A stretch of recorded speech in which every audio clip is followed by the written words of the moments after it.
Shalom, brothers and sisters. So the Dutch government is going to seize up to half of the country's farmland under the guise of curbing nitrogen emissions.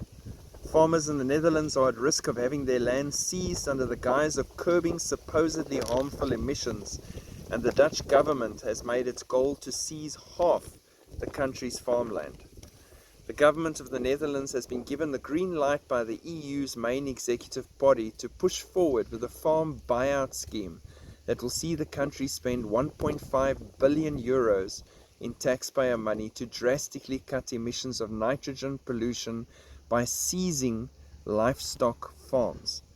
Now, it might sound good because they're buying the land, but from experience here in Africa, I can tell you now that's not how it works.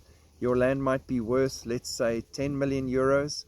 They come in and tell you that they're willing to pay you 1 million euros and you don't have a choice. Take it, or we'll take it without any compensation. And that's how it works. So it's just not a good situation at all.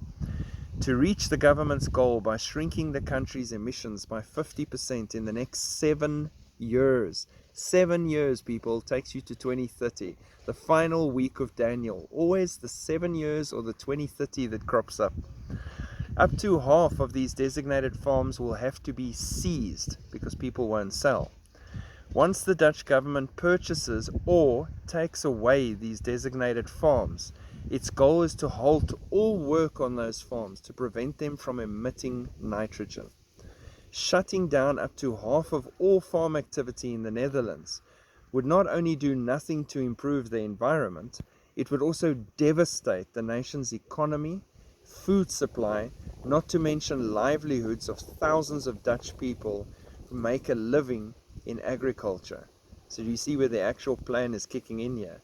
They're driving famine to the hilt, they're busy devastating their lives, and they're bringing down that population, and it all comes down to control.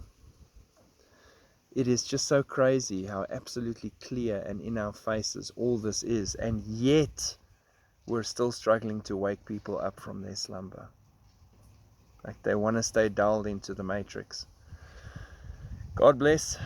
Keep looking up, and we'll keep warning, and we'll keep preaching, and we'll keep ministering until the Lord removes us. And when He comes, may He find us busy for Him. Shalom.